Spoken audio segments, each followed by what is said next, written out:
Good afternoon, my fellow dirty gardeners. Always sticking your fingers in dirty little places. I love it. So I'm Iron, Dirty Dragon. I'm going to tell you about dividing perennials today, and I'm going to show you my process. I'm going to show you different kinds of perennials. If you're a sort of gentle-spirited person, you might want to light some lavender candles, or maybe take a gummy and relax your sphincter a little bit, because I'm not gentle. I'm quite brutal. There will be knives, there will be tearing, ripping, there might be a handsaw. So what I'm going to do is I'm going to gather up a bunch of stuff that I pulled out of the ground a couple days ago.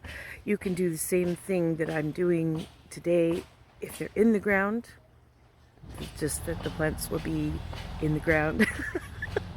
Same process though. So I'm distracted now because there's a lawnmower over there and they're doing roofing over there, and ADHD is having a hard time focusing. So I'm gonna turn the camera around, and after I gather up a bunch of plants, and then we're gonna go over to the potting corner. Okay, here's a whole bunch of things that I'm planning to divide. I've dug them up a couple days ago. This is dianthus. This is tall phlox, sedum, tall sedum? No, not a tall sedum. It's kind of a sprawling sedum. Daylilies. There's some heucheras in there, although those are just kind of shitty anyway. But so I'm going to show you mainly the sedum, the daylilies, these, and these. Yeah. Okay, so there's a bunch of stuff in there that's a good variety. This is my setup. I do it the same every time. It's just the way that works easiest for me. So I've got a wheelbarrow of soil. It's actually horse manure, but there are some caveats to using horse manure, and I don't want to really go into that right now. So use soil. So I've got my wheelbarrow full of soil. I've got my potting table with all my tools and 1 gallon size pots because I'm selling them in the springtime. And then over here I've got all the plants that I want to divide, and over there is my pot stash. I'm a bit of a hoarder with pots because I go through them very, very fast. Especially now that I'm growing from seed, it's just ridiculous. So anyway, so this is my setup. I've got also a garbage bin here for dead leaves and anything that I'm cutting off that goes into the compost later. Recycling for all the shitty pots that I find, and garbage. So that's my nice little spread here. So I'm going to start off by dividing the old phlox. Alright, hopefully that's going to work. Normally I don't use a tripod, I just hold it with my hands. Y'all can see me. Okay, phlox. Old phlox. Extremely brittle. Super easy to pull apart, but nope, that's wrong. It's not super easy to pull apart. Saw, okay? You can use a knife, but it's really woody. So just literally just saw right through the freaking roots.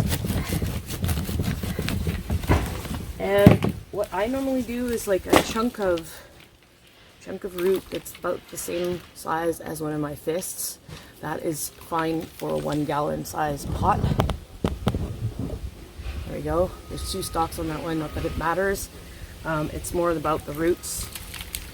That's a 1 gallon size pot root. So, oh yes, another very handy piece of equipment. This is actually a feed scoop. I got it at Buckerfields, I think. Probably get them on Amazon, not sure. Anyway, amazing for digging up the soil for your potting. Okay, chuck that puppy in there. Top up the soil. Okay, so easy, right? A lot of people get kind of stressed about potting up divisions, and I think it's because they're worried they're going to hurt the plants, which is valid. I mean, some plants really freak out when you divide them. But the thing is, if you do it in the fall, they're going to go dormant pretty soon anyway. So any damage that you might be doing is they're just gonna just go to sleep anyway, so it doesn't really matter that much. One thing that I will say though is if you divide in the fall like I do, there's a benefit and there's a disadvantage. The benefit is you can more easily visualize the size of the plant because it's in full flush, and so it's easier to figure out what you need to divide at that point. However, if it's in a 1 gallon pot over the winter and we have a shitty winter like we did last time, went down to like -20 with the wind chill, which is freaking insane because it was raining. It was raining! And then it dropped down and we got this crazy like ice and wind chill, and like half of the plants that I divided, half of them died. So that was shitty. That was really shitty because, well, I rely on these plant sales to feed my addiction. So, excuse me. Anyway, it is what it is, and that is a very real possibility. If you have a greenhouse or a deck or something like that and you're dividing and you want to overwinter them, just tuck them under there, and then you'll probably mitigate that risk quite a bit. So there are some other plants that need special conditions, and dianthus is one of them, so I'll go into that in a minute. But for now, I'm going to speed this puppy up for y'all and just finish this one up.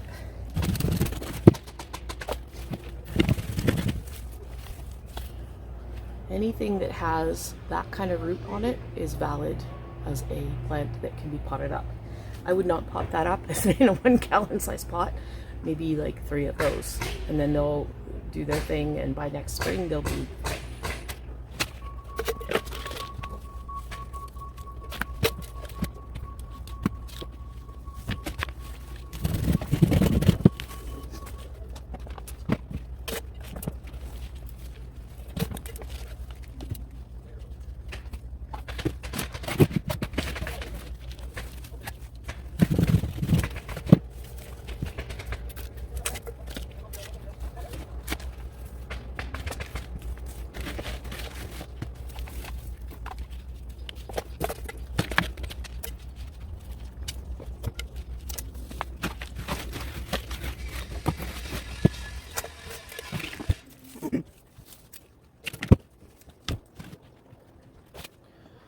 Okay, that's it for the three. I'm not sure where the 3 came from. That's it for the phlox. How? I know where the 3 came from. There were 3 stalks in the last pot that I did there. Okay, that's it for the phlox. So I'm going to show you. I can usually recognize my plants by the species, by looking at the leaves and such, but I would highly, highly recommend that if you're not sure about that you tag them immediately before you do anything else. I use tags. They're just little plastic tags that I buy from Alibaba or AliExpress. I think they're like, I don't know, like $7 for 50 or something like that, so it's a pretty good deal. And then I use the wax pencils to mark on them, and I have caught myself a number of times, especially with seedlings, where I'll plant things and I won't label them, and then I'm just like, fuck, I don't know what the hell that is. So label them right away and make sure you write on them the species and the cultivar, especially if you're planning on selling them in particular. If you're giving them away, a lot of people really like to know what the plant is. So I'm going to move on now to the next plant. So I'm just going to put these all aside because I will recognize them later and I can tag them all together later.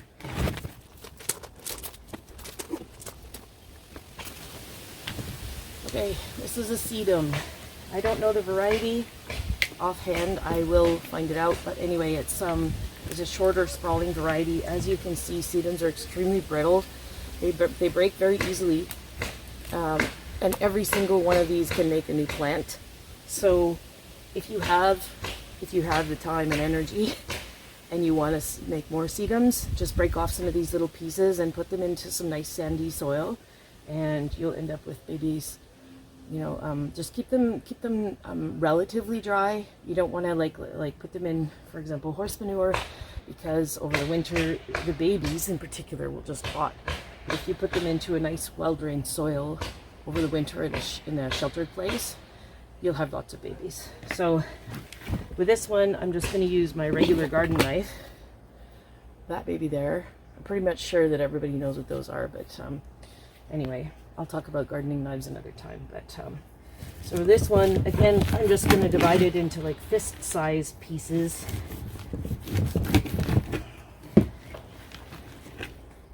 You can even go a little bit smaller than that because with sedums they multiply quite quickly. So all these babies here, so that's about the size that would be needed for a 1 gallon pot.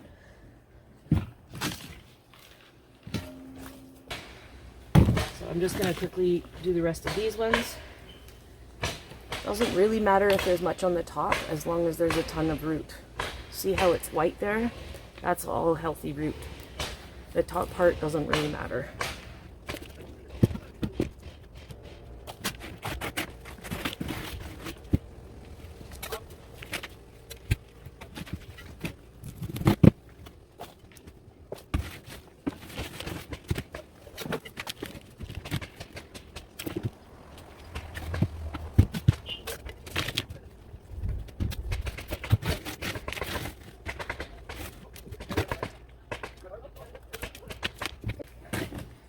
Sedum's done. I'm going to take a quick break just for a sec to go grab something inside that I forgot.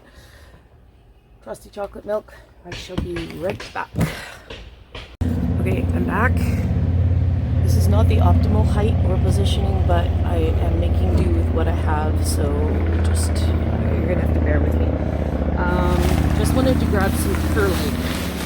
This shed here, it's like white gravel, really super lightweight and chalky kind of. I'll get a handful to show you guys and I'll explain why I brought it out. That's what it looks like. You see it a lot in commercial potting soil, that kind of thing. Like when you buy something from the nursery, there'll often be perlite in it. Okay, so for the dianthus, this is Dianthus superbus, called ambrosia. Very pretty little delicate one. These guys are very they have a lot of really tiny little roots, so I just use my knife and cut. I'll probably make 2 bunches out of that one there. Now with dianthus, it is more of a, I'm not going to say desert plant, but it's a plant that needs really good drainage, and so I'm not going to use the horse manure. I'm going to use actual like soil, which I guess I better pause and go and get. I'll be right back. Alright, here's some soil. This is just compost that I sifted out earlier this summer. And I'm going to add probably maybe, oh no, maybe 1 scoop, one of these scoops of perlite here. It's really not important to measure, I don't think. Yeah, you're supposed to be wearing like a mask or whatever, and I'm just too lazy. But all that dust is not good for your lungs, so if you're doing this, be better than me and wear a mask. Just mix it up like you're baking bread. This is going to aerate the soil, add little air pockets. It's going to increase the drainage. This soil is not nearly as rich as manure, of course, so it's not going to burn the dianthus. Dianthus likes sort of thinner soil and really well drained. So, okay. Hello again. Okay, so we've got our special dianthus mix here. Lucky bitches. Dianthus will freak out if it's sitting in moist soil over winter. It'll just die. It'll croak. So what I have found they like the best is this kind of soil. But also put it under the eaves or under your deck or in a greenhouse, and you can let it actually get more dry while it's dormant, and that's totally fine. If it's in the ground, it'll be much more tolerant of cold, as long as it's not wet. So knife, just hack at it. My little ambrosia bitch here. Okay, so ambrosia, you know, dianthus actually multiplies really quickly as well, so I'm not concerned about the smaller amount of root, because by next April or May or whenever I decide to have my sale, they're going to be like twice the size probably. So this is a very prolific variety. All right, there's one pot.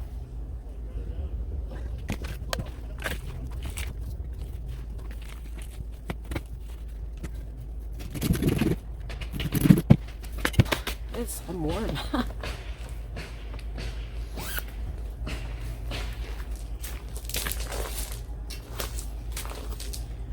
Don't let me forget my vest out here. I'll be mad at you. Okay, almost done the dianthus.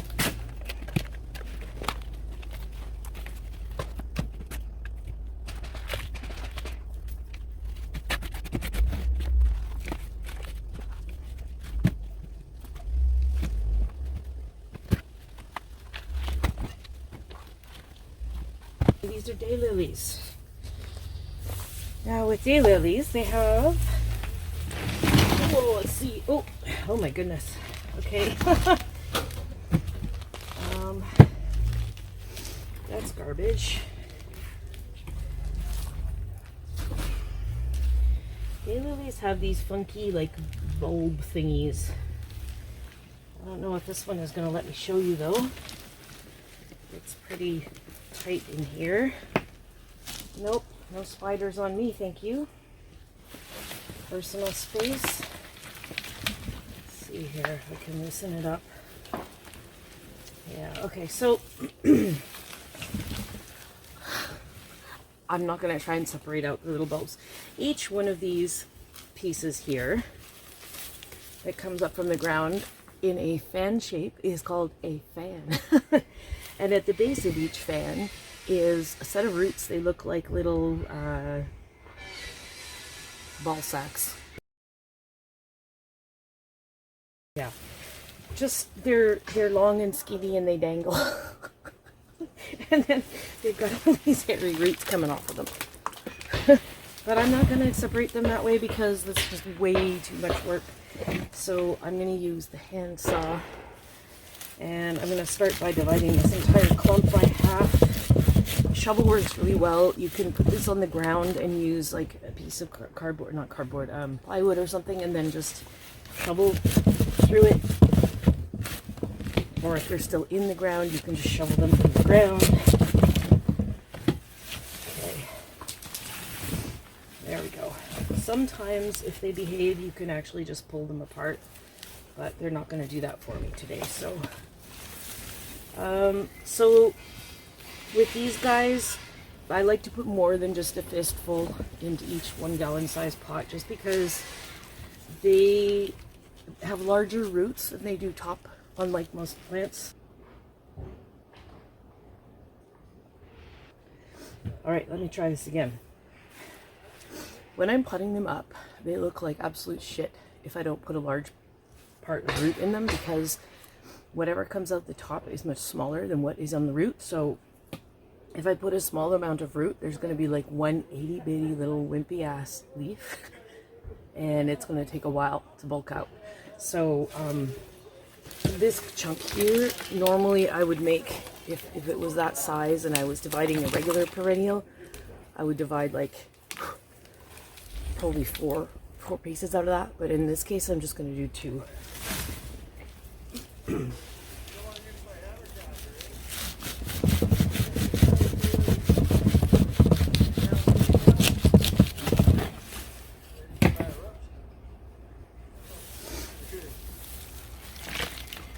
Okay, massive chunk of root.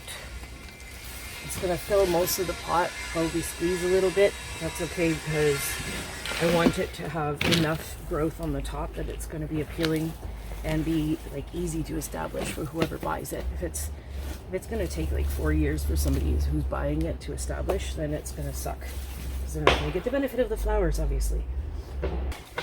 Hey, I'm going to finish these up, and then yes, I'll show you the heucheras, because those have a very special They're very special.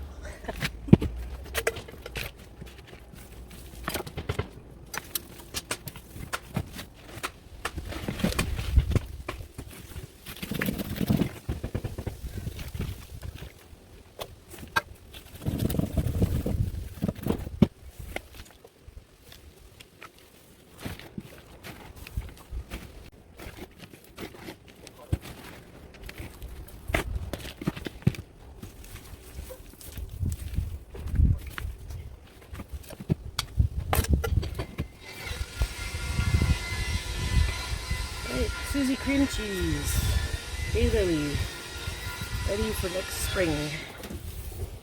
Okay, clean this all up, and then I will show you the heucheras. Okay, so these heucheras, I pulled them out of the ground about a month ago, so they're really unhappy with me, and I wasn't even sure that I should pot them up, but they are still alive, and I'm kind of a sucker for potting up seedlings, or even if I don't want them, I mean, I can just give them away or something. And you know, so anyway, I've got like 3 chunks of root from this particular seed heuchera, and I'm going to explain a little bit about why they're special. So gnarly, right? Just consider them bare root like you would get in the mail. So heucheras, this part here, any part of it can become a new plant. And so as they're growing, they put off these new pieces here, like you can see here. Actually, you know what? I'm going to just move this down and see if I can show you. There we go. That's maybe a bit better. I can't see myself now, but anyway, so each piece here like this, these are new plants that are growing. And they keep growing and growing and growing, taller and taller and taller until they start sprawling. I'll see if maybe I can show you a mature one that could use some dividing in the garden in a second here. So what you can do is you can, if you wanted to, if they're getting floppy and kind of leggy, you can just break a chunk of that long root off like that. Let it scab over for a few days so it's not going to be more susceptible to rot, and then pot up each section. They take a very long time to regain their top growth. That's okay. And they don't particularly like to be in moist soil when they're doing that. So if they will rot pretty fast if they're in really wet soil. I don't give a fuck. So I'm going to put them in the horse manure, and they're going to do what they're going to do. And if I lose a piece, then that's not a big deal to me. But anyway, I'm going to take off my gloves, and I'm going to walk around, and I'm going to show you a heuchera that is looking leggy and can use dividing. Just a sec. There's a nice patch right here. This one, I like that it's getting leggy because it's just taking up a nice little area in this garden, in the garden corner here. But it can very easily be divided if it's looking like this and it's starting to take up too much space, or if you're starting to see too much of that chunky root. Like this is going underground, it looks like, as well. But if you're starting to see too much of that chunky root up on above the ground, then you can divide it. Just snap it off. I'm not going to do that because I like this one where it is. But anyway, I just wanted to show you what one can look like when it's starting. There's a good one right there. See all this here? That could be snapped off, and you could root this crown part, and then you could also root this part here. As long as it cures for a little bit, like just make sure the scabs over a little bit because you don't want it to be rotting. So that's a good heuchera for dividing. Okay, I've moved the camera down a little bit more so you can't see me, but you can see my hands. My hands are doing a bit better. So this guy here, I know it's fine because the root is still white. If it was brown, it would be dead, or black, or whatever. So for my sake, I'm going to put this in the ground right away. I suspect it's going to be fine, but for your sake, if you're dividing and you're really wanting to make sure, let that scab over first. And I bury the crown so that all these little pieces here are about like an inch or two under the soil.